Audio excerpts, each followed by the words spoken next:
नमस्कार। Organic chemistry में लाखों कंपाउंड्स होते हैं, लेकिन क्या कभी सोचा है कि उनके नाम आखिर रखे कैसे जाते हैं? ये कोई रैंडम प्रोसेस नहीं है, बल्कि ये अपने आप में एक सिस्टमैटिक भाषा है, एक तरह का कोड है। तो आज हम इसी भाषा को समझने की कोशिश करेंगे और जानेंगे कि ऑर्गेनिक केमिकल्स के नामकरण के पीछे का लॉजिक क्या है। चलिए, इस दिलचस्प दुनिया में कदम रखते हैं। तो आज हम क्या क्या कवर करने वाले हैं, उस पर एक नज़र डालते हैं। सबसे पहले हम नॉमेनक्लेचर यानी नामकरण का एक इंट्रोडक्शन लेंगे। फिर हम इसके दो मुख्य सिस्टम्स को समझेंगे, कॉमन और आईयूपीएसी नेमिंग सिस्टम्स। इसके बाद हम आईयूपीएसी के नियमों को डिटेल में जानेंगे, किसी भी कंपाउंड का नाम बनाने का पूरा प्रोसेस सीखेंगे और आखिर में कुछ हेट्रोसाइक्लिक रिंग्स के उदाहरणों के साथ अपने अंडरस्टैंडिंग को और पक्का करेंगे। Introduction to the nomenclature of organic chemicals. इसका मतलब है ऑर्गेनिक केमिकल्स के नामकरण का परिचय। Mainly two nomenclature systems are proposed for the naming of organic compounds. सरल शब्दों में कहें तो ऑर्गेनिक कंपाउंड्स का नाम रखने के लिए मुख्य रूप से दो सिस्टम्स हैं। पहला है वन कॉमन नेमिंग सिस्टम। ये एक पुराना पारंपरिक तरीका है जिसमें नाम अक्सर कंपाउंड के सोर्स या उसकी खोज से जुड़े होते हैं। और दूसरा और ज्यादा जरूरी है टू आईयूपीएसी नेमिंग सिस्टम। यह एक ग्लोबल साइंटिफिक सिस्टम है जो ये सुनिश्चित करता है कि हर कंपाउंड का एक यूनिक और लॉजिकल नाम हो, जिसे दुनिया भर के केमिस्ट आसानी से समझ सकें। अच्छा, नामकरण के नियमों में जाने से पहले कंपाउंड्स के स्ट्रक्चर को समझना बहुत जरूरी है। इस फ्लोचार्ट को देखिए। सबसे ऊपर है ऑर्गेनिक कंपाउंड। इन्हें मोटे तौर पर दो तरह के स्ट्रक्चर में बांटा गया है। पहला ओपन चेन स्लैश एसाइक्लिक और एलिफैटिक कंपाउंड, यानी ऐसे कंपाउंड्स जिनकी कार्बन चेन एक सीधी या ब्रांच्ड लाइन की तरह खुली होती है। और दूसरा क्लोज्ड चेन और साइक्लिक कंपाउंड, जिनमें कार्बन के परमाणु आपस में जुड़कर एक रिंग बनाते हैं। अब ओपन चेन में भी अगर सभी बॉन्ड सिंगल हैं तो वो सैचुरेटेड कहलाते हैं, और अगर डबल या ट्रिपल बॉन्ड मौजूद है तो अनसैचुरेटेड कहलाते हैं। ठीक इसी तरह रिंग वाले कंपाउंड्स भी दो तरह के होते हैं। एक है होमोसाइक्लिक, जिनकी रिंग सिर्फ कार्बन से बनी होती है, जैसे कि बेंजीन, और दूसरा है हेट्रोसाइक्लिक, जिसमें कार्बन के अलावा नाइट्रोजन या ऑक्सीजन जैसा कोई और एटम भी उस रिंग का हिस्सा होता है। तो चलिए पहले सिस्टम से शुरू करते हैं। One common naming system. इसमें नाम रखने का सबसे पुराना तरीका है A on the basis of source, यानी सोर्स के आधार पर। जैसा कि यहाँ लिखा है, think where did we first find it. इसका मतलब है सोचिए कि यह हमें पहली बार मिला कहाँ था। इस टेबल में कुछ बहुत अच्छे उदाहरण हैं। देखिए, CH4 का कॉमन नाम है मार्श गैस, क्योंकि ये दलदली यानी मार्शी जगहों से निकलती है। CH3COOH, जिसे एसिटिक एसिड कहते हैं, ये नाम एसीटियम शब्द से आया है, जिसका मतलब होता है विनेगर या सिरका। HCOOH को फॉर्मिक एसिड कहते हैं, क्योंकि ये लाल चींटियों यानी रेड एंड से मिलता है, जिनका लैटिन नाम फॉर्मिका है।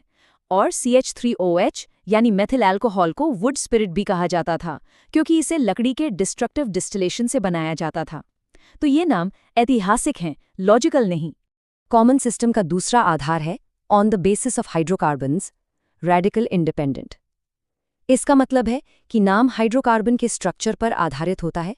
इसमें हम कार्बन की संख्या के लिए कुछ खास प्रीफिक्स इस्तेमाल करते हैं, जैसे नो ऑफ कार्बन एटम्स अगर 1C है तो फॉर्म, 2C के लिए एसिड, 3C के लिए प्रोपायन, 4C के लिए ब्यूटायर और 5C के लिए वैलर।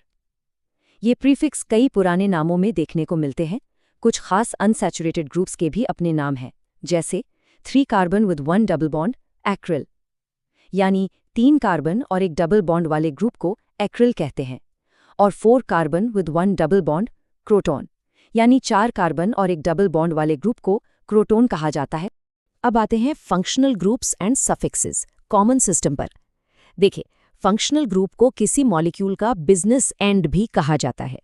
ऐसा इसलिए क्योंकि यही वो हिस्सा है जो केमिकल रिएक्शंस में सबसे ज्यादा एक्टिव होता है और कंपाउंड की प्रॉपर्टीज तय करता है। कॉमन सिस्टम में हर फंक्शनल ग्रुप का अपना एक सफिक्स होता है, यानी नाम का अंतिम हिस्सा। जैसे CHO ग्रुप वाले कंपाउंड एल्डिहाइड कहलाते हैं। COOH ग्रुप वाले आईसी एसिड से खत्म होते हैं, जैसे एसिटिक एसिड। COOR वाले एल्काइल 8, COX वाले एल्काइल हेलाइड, CONH2 वाले अमाइड्स और CN वाले ओ नाइट्राइल कहलाते हैं।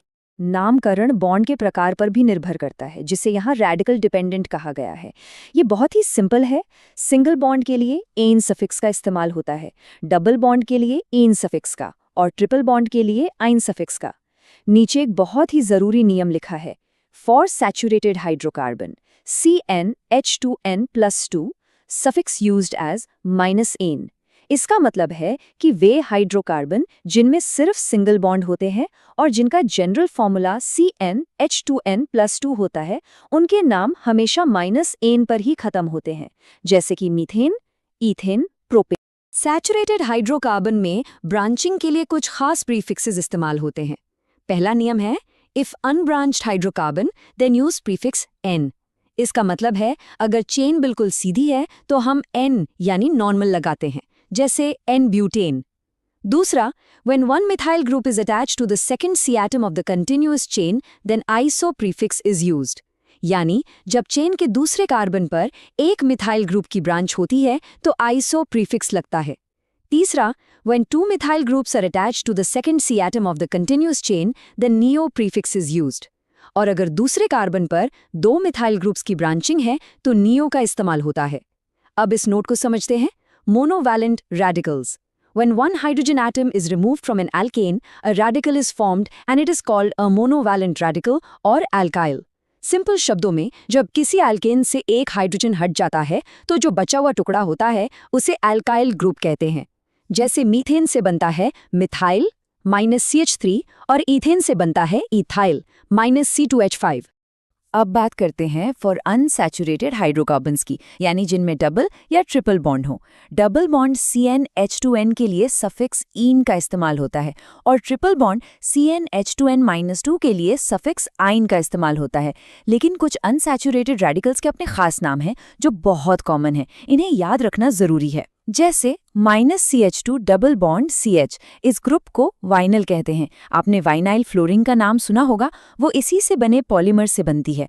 ठीक इसी तरह -CH2 CH double bond CH2, इस 3 कार्बन वाले ग्रुप को एलाइल कहते हैं। ये दोनों नाम बहुत महत्वपूर्ण हैं। आगे है naming radicals with functional groups. नियम है, if any functional groups are attached to the radical, then direct functional suffixes are used for the radical। इसका मतलब है, अगर किसी रेडिकल या अल्काइल ग्रुप से सीधा कोई फंक्शनल ग्रुप जुड़ा हो तो नाम बनाना काफी आसान हो जाता है। फॉर्मूला सिंपल है, name equal to prefix of R plus suffix of functional group. यहाँ R का मतलब अल्काइल ग्रुप है। उदाहरण के लिए, अगर इथाइल ग्रुप से -OH जुड़ा है तो नाम होगा इथाइल अल्कोहल। अगर मिथाइल ग्रुप से -NH2 जुड़ा है तो नाम होगा मिथाइल अमाइन। इस टेबल में और भी उदाहरण देखे जा सकते हैं, जैसे -O के लिए ईथर, -X के लिए हैलाइड और -CO के लिए कीटोन। अब हम आते हैं सबसे जरूरी और सिस्टमैटिक सिस्टम पर, IUPAC नेमिंग सिस्टम। IUPAC का पूरा नाम है international union of pure and applied chemistry. ये केमिस्ट्री की ग्लोबल भाषा है। इसके 2 सुनहरे रूल हैं। A, selection of longest continuous parent carbon chain, यानी सबसे लंबी लगातार कार्बन चेन को चुनना, और B, नंबरिंग इन सिलेक्टेड पेरेंट कार्बन चेन, यानी उस चुनी हुई चेन की सही नंबरिंग करना। लेकिन चेन चुनते और नंबरिंग करते समय प्रायोरिटी किसे दें? इसके लिए है priority order for selection of carbon chain, जो सबसे महत्वपूर्ण है। ये क्रम है functional group, multiple bond, number of carbon atoms, substituents. मतलब सबसे ज्यादा पावर फंक्शनल ग्रुप के पास है, उसके बाद मल्टीपल बॉन्ड, फिर कार्बन की संख्या और आखिर में सब्स्टिट्यूएंट्स।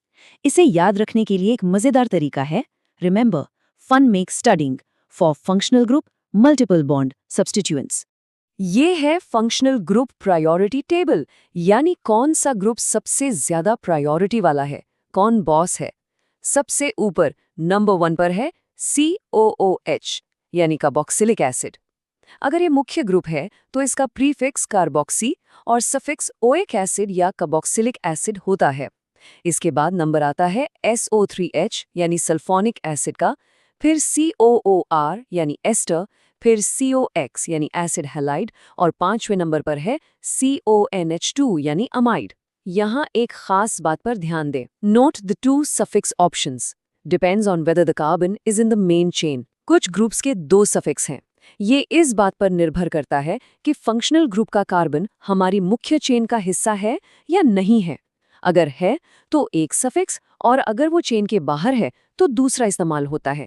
इस प्रायोरिटी लिस्ट में आगे बढ़ते हुए छठे नंबर पर है CN साइनाइड।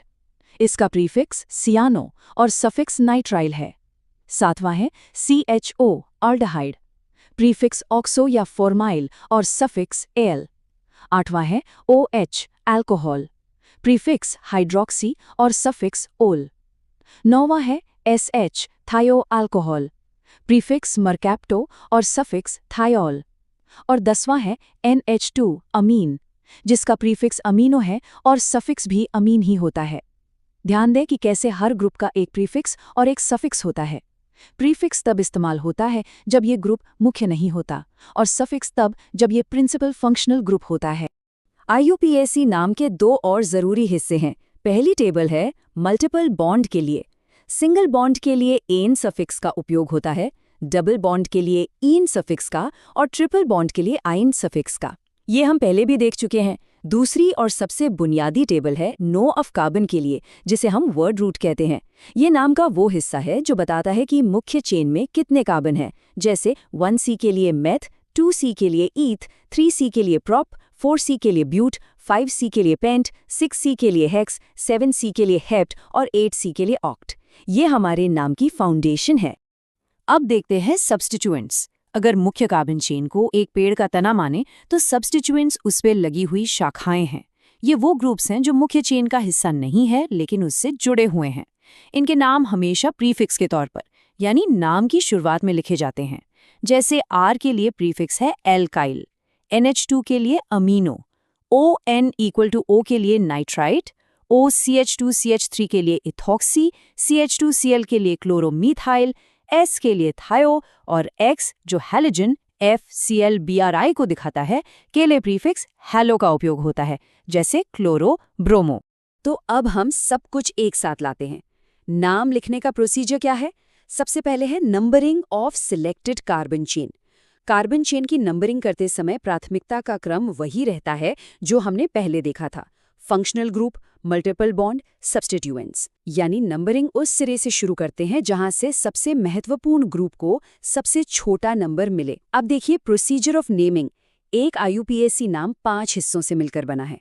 बीच में है वर्ड रूट जो चेन की लंबाई बताता है। इसके ठीक बाद प्राइमरी सफिक्स आता है जो बॉन्ड एन, इन, एन के बारे में बताता है, और फिर सेकेंडरी सफिक्स जो मुख्य फंक्शनल ग्रुप को दर्शाता है। वर्ड रूट से पहले प्राइमरी प्रीफिक्स आता है जैसे साइक्लो, और सबसे पहले सेकेंडरी प्रीफिक्स जो सभी सब्स्टिट्यूएंट्स को उनकी पोजीशन के साथ बताता है। आइए इस IUPAC नाम की एनाटॉमी को एक बार फिर से समझते हैं। Secondary prefix means substituents with locants. ये सब्स्टिट्यूएंट्स और उनकी पोजीशन है। Primary prefix means cyclic group, cyclo. ये बताता है कि कंपाउंड में रिंग है या नहीं। Word root means number of carbon atoms in the chain. यह कार्बन की संख्या है। Primary suffix means ane, ene, yne. ये बॉन्ड का प्रकार है। और secondary suffix means principal functional groups. यह मुख्य फंक्शनल ग्रुप है। अब कुछ फाइनल टचेस यानी अंतिम नियम जो बहुत जरूरी हैं। पहला, numbers and alphabets are separated by a hyphen. Di, tri, iso, neo and cyclo are neither separated by a comma nor by a hyphen. जैसे 2-methane. दूसरा, the first letter of the name is always a capital letter and no space is required within the name. यानी नाम का पहला अक्षर capital होगा और पूरे नाम में कहीं कोई स्पेस नहीं होगा। तीसरा, if more than one substituent is present, use alphabetical order of the substituent names. यानी एक से ज्यादा सब्स्टिट्यूएंट्स होने पर उन्हें अल्फाबेटिकल ऑर्डर में लिखा जाता है, जैसे इथाइल पहले आएगा और मिथाइल बाद में। तो नियम तो हमने देख लिए, अब कुछ रियल वर्ल्ड एग्जाम्पल्स देखते हैं, खास तौर पर examples heterocyclic rings which are used during the naming. याद है ना, हेट्रोसाइक्लिक का मतलब था रिंग में कार्बन के अलावा कोई और एटम। देखिए, पहला है निकोटिनिक एसिड, दूसरा एजिरिडीन स्ट्रक्चर, ये एक छोटी 3 मेंबर्ड रिंग है जिसमें नाइट्रोजन है। तीसरा है पिरोल, एक 5 सदस्यीय एरोमेटिक रिंग जिसमें एक नाइट्रोजन है। चौथा पायरोलिडीन, जो पायरोल का ही सैचुरेटेड यानी सिंगल बॉन्डेड वर्जन है। पांचवां पैराजोलिडीन, इसमें 2 पड़ोसी नाइट्रोजन एटम हैं। और छठा इमिडाजोल, ये भी एक 5 सदस्यीय एरोमेटिक रिंग है जिसमें 2 नाइट्रोजन एटम हैं। ये नाम जानना जरूरी है क्योंकि ये कई बड़े मॉलिक्यूल्स का हिस्सा होते हैं। उदाहरणों का सिलसिला जारी रखते हैं। Examples: heterocyclic rings continued. पहला है क्विनोलिन, जिसमें एक बेंजीन रिंग एक नाइट्रोजन वाली पिरिडीन रिंग से जुड़ी होती है। दूसरा है आइसोक्विनोलिन। यह क्विनोलिन का ही आइसोमर है, बस इसमें नाइट्रोजन की पोजीशन अलग है। तीसरा है ट्रोपेन। चौथा है ज़ैंथीन। यह एक जटिल संरचना है जो हमें चाय और कॉफी में जगाए रखने वाले कैफीन से मिलती जुलती है। पांचवा है एक्रिडीन और छठा है फ्यूरान। यह एक 5 सदस्यीय रिंग है जिसमें हेट्रोएटम ऑक्सीजन है। यहाँ कुछ और जरूरी रिंग्स हैं। पहला है बीटा लैक्टम। ये छोटी सी 4 सदस्यीय रिंग पेनिसिलिन जैसे जीवन रक्षक एंटीबायोटिक्स की जान होती है। दूसरा है इमिडाज़ोलिडीन। तीसरा है ऑक्साज़ोलिडीन। इसमें ऑक्सीजन और नाइट्रोजन दोनों हैं। चौथा है थायाजोल, जिसमें सल्फर और नाइट्रोजन है। पांचवा है आइसोथायाजोल, जो थायाजोल का आइसोमर है। और छठा है थियोफीन। इसमें हेटेरोएटम सल्फर है और इसकी केमिकल प्रॉपर्टीज काफ़ी हद तक बेंजीन जैसी ही होती हैं। ये सभी रिंग्स फार्मास्यूटिकल्स और मटीरियल साइंस में बहुत महत्वपूर्ण हैं। और ये है हमारे आखिरी कुछ उदाहरण। पहला है हाइडेंटिन। दूसरा है इंडोल, जिसमें एक बेंजीन रिंग एक पायरोल रिंग के साथ जुड़ी होती है। ये ट्रिप्टोफैन नाम के एक अमीनो एसिड में पाया जाता है। और तीसरा है पेनाम। ये एक बाईसाइक्लिक संरचना है जो पेनिसिलिन एंटीबायोटिक्स का बेसिक फ्रेमवर्क है। तो आज हमने देखा कि ऑर्गेनिक केमिस्ट्री का नामकरण सिर्फ नियमों का एक सेट नहीं है, बल्कि ये हर मॉलिक्यूल के स्ट्रक्चर की कहानी बताने का एक तरीका है। इन नियमों की प्रैक्टिस करके किसी भी जटिल से जटिल कंपाउंड के नाम का रहस्य सुलझाया जा सकता है। अब अगली बार जब किसी दवा या केमिकल का नाम पढ़ें तो क्या उसके स्ट्रक्चर का अंदाजा लगाने की कोशिश करेंगे?